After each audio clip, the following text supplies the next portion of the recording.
Hi guys, ngayon nga ibigay natin ang game schedule na magaganap sa February 19, 2026. Ibigay din natin ang latest team standing as of February 18 hanggang February 19, 2026. Ibibigay din natin ang game result kahapon. Ibibigay din natin ang mga top players na latest, sino-sino ang nangunguna, best spikers, best diggers, best setter at iba pa. At iba pang mga latest update. Kaya tapusin nyo ang video ito, and before that guys, please naman huwag nyo kalimutan mag-like, comment, and subscribe, and pa-hit the notification bell for more valuable updates dito sa Pilipinas. Maraming salamat sa suporta. And guys, syempre avail na kayo ng ating mga items dyan sa baba. Napakaganda, sports shoes, syempre meron ding t-shirt ng Creamline, t-shirt ng Choco Mucho, mga bag, sandals at iba pa. Dahil napakamura at maganda na, at kahit anong items, gamitin nyo ang link ko, nakatulong na kayo sa akin. Maraming salamat and God bless na lang. At syempre wag na po nating patagalin pa, ibigay agad natin ngayon muna ang latest na top 10 kung saan sino-sino ang nangungunang players. Best receivers, si Pons, Doromal, Laure, Van Sikel, Rondina, Erowa, Davison, Gandler, Belen at Molina.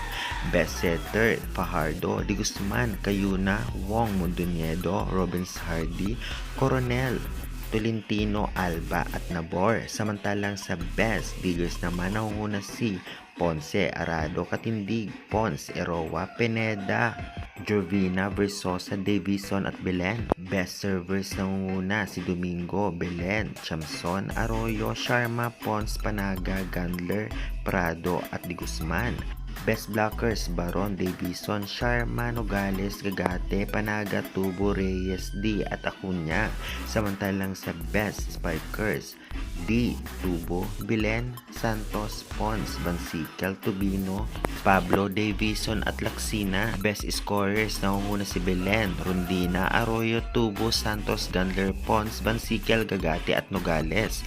Ngayon naman ay ibigay natin syempre ang latest team stand ngayong February 18 hanggang February 19, 2026. Nangunguna nga ang Signal 3-1, NX LED 3-0, PLDT 2-0, Creamline 2-1, Capital 1-2-2, Farm Fresh 1-2, Choco Mucho 1-3, Sauce Coffee 1-3, Galleries 1-2 at Akari Chargers 0-2. Grabe ang Signal na sa rank 1 at sa pinakamababa naman ngayon ang Akari Chargers. Mababago pa yun sa mga susunod na araw at laro. Ngayon naman ibigay natin ang game result kahapon. Sino-sino ang talaga naging POG at nanalong team. Sa unang laban nga ng Choco Mucho at Capital 1, nanalo ang Capital 1 sa loob ng 5th set sa mga scores na 25-21, 18-25, 25-18, 19-25 at 15-10.